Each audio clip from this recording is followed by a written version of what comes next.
Well, hello. Today I'd like to give you my first impressions of a Romanian pen.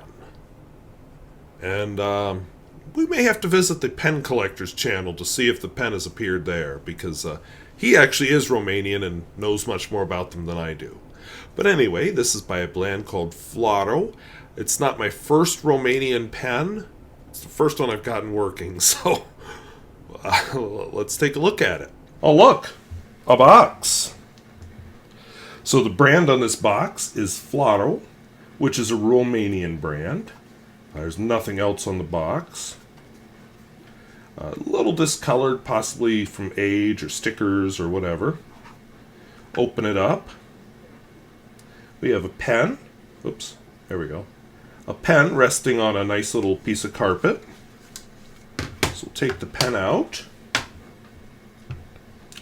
So the pen is has Flaro written on this finial. Flaro on this finial, kind of reminiscent of a Lamy 2000 finial. The clip is, it's okay.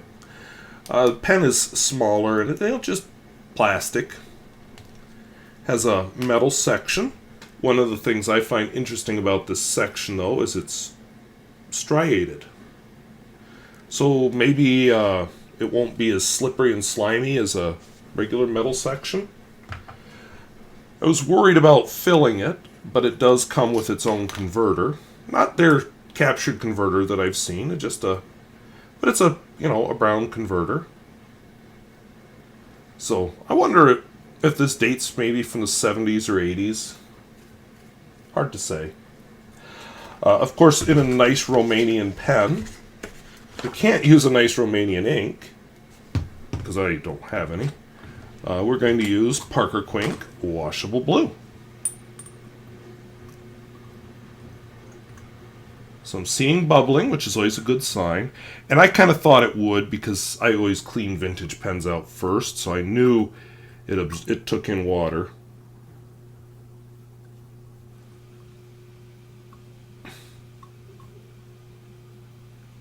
And we're taking the converter apart. There we go. It sheds the ink pretty quickly. So, the nib. Let me give you another look at the nib here. Partly because I can't quite read that, and I'm hoping that when I edit the video I'll be able to. Okay. So it is a slim pen. Appropriately snappy. So I don't have a model or anything. I don't know much about it, but it's a Flaro. I don't see a nib size, but obviously a fine. The ink in it is Parker Quink. I'm not liking this step here is kind of bugging me. And the pen does feel short. It kind of reminds me of a Parker Jotter in that way. So Parker Quink. Washable blue.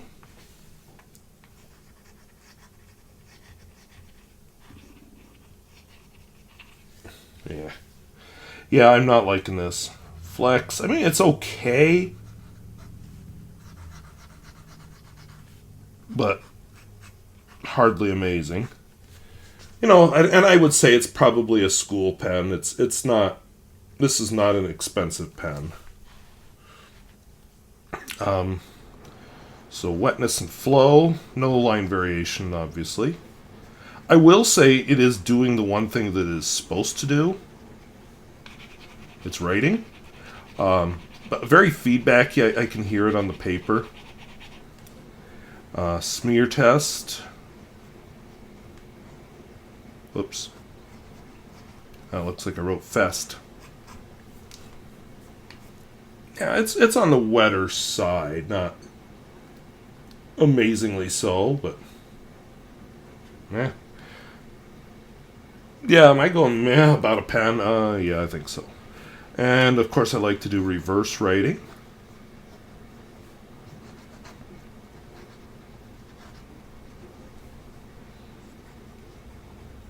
It's scratchier, worse, kind of depressing.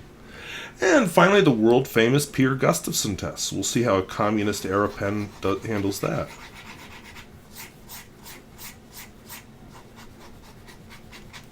And it seems to have kept up.